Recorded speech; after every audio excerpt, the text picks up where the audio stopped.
Old సిటీలో జరిగిన ఈ ఘటనను మీరు ఎలా చూస్తారు అంటే బోనాలు ప్రధానంగా హైదరాబాద్ తెలంగాణ ప్రాంతవాసులందరూ అమ్మవారిని ఇంటి ఆడపడుచులాగా చూసుకుంటూ అలాంటి పూజలు అలాంటివన్నీ నోములు చేస్తుంటారు. అలాంటి అమ్మవారిని ఈరోజు ఇక్కడ చూడగానే మీకు ఎట్లా అనిపిస్తుంది? అంటే ఎప్పుడు ఎలా తెలిసింది? నాకు యాక్చువల్లీ ఈరోజు ఉదయం తెలిసింది.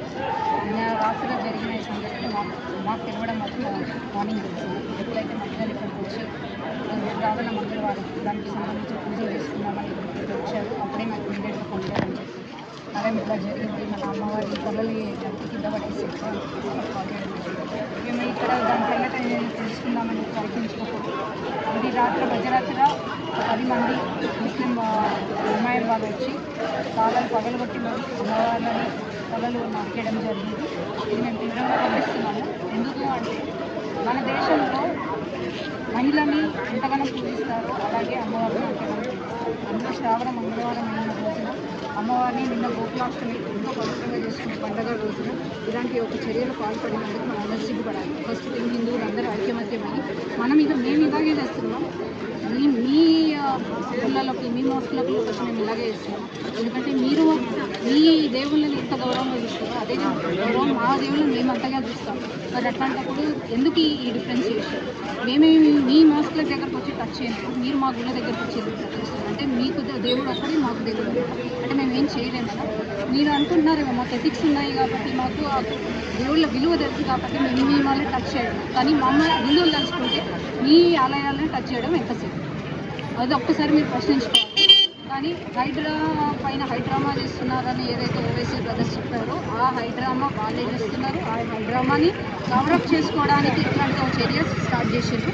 అది కవరప్ ఎందుకంటే వాళ్ళ మీద పడతారు. ఇప్పుడు నెక్స్ట్ దీన్ని ఒక మతతత్వంగా చేయాలని చెప్పేసి రాత్రికి ఇది చేయడం జరిగింది. అండ్ ఇంకోటి మెంటలీ అన్స్టేబుల్ కోసం చేశారు అని చెప్పేసి పోలీసులు చెప్పారు. ప్రతిసారి తెలంగాణలో కాదు ఆంధ్రాలో జరిగిన లాస్ట్ అటాక్స్ టెంపుల్ పైన అటాక్ జరిగాయో వాటిని కూడా ఏదో పిచ్చోళ్ళు చేశారు అనేసి ఒక ముద్ర వేసేశారు, కేసు క్లోజ్ చేశారు. అలాంటిది ఇక్కడ పునరావృతం అవుతుందా?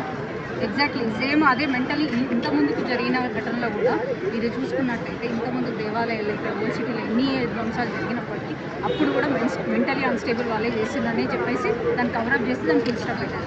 సేమ్ ప్రయత్నం ఇప్పుడు కూడా జరుగుతుంది. ఎందుకు అంటే ప్రభుత్వం ఎంఐఎం కుమ్మక్కై ఉన్నారు, వీళ్ళు సపోర్ట్ చేస్తున్నారు కాబట్టి ఇప్పుడు హైడ్రా గురించి అంత పాజిటివ్గా మాట్లాడిన వాళ్ళు ఇప్పుడు ఎందుకు ఒక ఆలయం ధ్వంసం అయినప్పుడు వాళ్ళు చేసిన వాళ్ళు తెలిసినప్పుడు ఎందుకు ఎవరు రియాక్ట్ అవ్వట్లేదు? కాంగ్రెస్ ప్రభుత్వం ఎందుకు రియాక్ట్ అవ్వట్లేదు? ఒక్కలన్నా దానిపైన ఎందుకు స్టేట్మెంట్ ఇవ్వట్లేదు? ఇంతవరకు ఎందుకు అరెస్ట్ చేయలేదు? అంటే వీళ్ళిద్దరు కలిసి చేస్తున్న పని, ఒకరినొకరు సపోర్ట్ చేసుకోవడానికి, ఒకరిని మద్దతు పలకడానికి చేస్తున్న పని. కానీ ఇక మీద ఊరుకునేది లేదు. ఇక మీద నారీ శక్తి కూడా బయలుదేరింది. ఎందుకంటే మహిళలు ఎంతో ఇష్టంగా పూజిస్తున్న అమ్మవార్లపై చేస్తే ఏ మహిళ ఊరుకోదు. వాళ్ళు కూడా ఒక అమ్మవారే మీకు ఆన్సర్ చెప్తారు. హిందువులు ప్రతి పార్టీలో ఉంటారు, కానీ ఇలా ఆడవాళ్ళపైన అటాక్ జరిగినప్పుడు ఆడవాళ్ళపైన హిందూ ఆడవాళ్ళపైన ఓల్డ్ సిటీ లాంటి ఏరియాలో అటాక్ జరిగినప్పుడు కేవలం బీజేపీ ఎందుకు ముందుకు వస్తుంది? మిగిలిన పార్టీ వాళ్ళు రావట్లేదు. మాది ధర్మం, మేము ధర్మం కోసం పనిచేస్తాము, ధర్మం కోసం మేము ధర్మాన్ని పాటిస్తాము. ఇదే విషయము వాళ్ళ దేవుళ్ళు కదా, వాళ్ళు ఎందుకు రియాక్ట్ అవుతారు? కాంగ్రెస్ టీఆర్ఎస్కి హిందువులు కదా, వాళ్ళు ఎందుకు రియాక్ట్ అవుతారు? అంటే మీకు సిగ్గు శరము ఏమి లేవా? అంటే మన దేవుళ్ళపై అటాక్ చేస్తున్నప్పుడు మీకు కొంచెం కూడా ఇది లేదా? అదే వాళ్ళ పైన కనీసం అట్లా వెళ్తే కూడా ఏదో చేస్తున్నారు అని మాట్లాడతారు. అట్లాంటిది అటాక్ చేసినప్పుడు కూడా మీరు రియాక్ట్ అవ్వట్లేదంటే మీరు ఏమి మనుషులు? మీకు అసలు ధర్మంగా తెలుసా? మీరు అసలు భారతదేశంలో ఉండడానికి అర్హులేనా అని నేను అడుగుతున్నాను. బీజేపీ ఇలాంటి మ్యాటర్స్లో ఇన్వాల్వ్ అయితే మతత్వ పార్టీ అనేసి ఇదే ఎంఐఎం తనకు తాను సెక్యులర్ పార్టీగా అని చెప్తున్నది. నిజంగా సెక్యులర్ పార్టీగా అనిపిస్తుంది? సెక్యులర్ పార్టీ అని చెప్పుకుంటున్నారు, కానీ అది నిజంగా సెక్యులరిజం జరుగుతుందా అని మీరు ఆలోచించారు.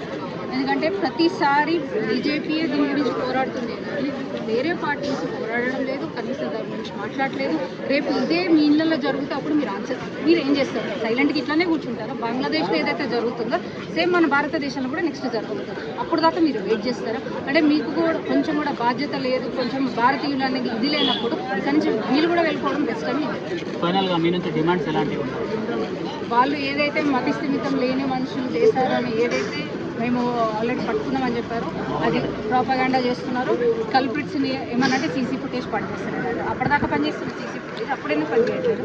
ఎక్కడైనా పనిచేసిన సీసీ ఫుటేజ్ దేవాలయాల దగ్గర మాత్రమే పనిచేస్తారు. అంటే మీరు దాన్ని కాంప్రమైజ్ చేసే పద్ధతిలో ఉన్నారు కాబట్టి అవి కనిపిస్తలేవు, అవి పనిచేస్తలేవు.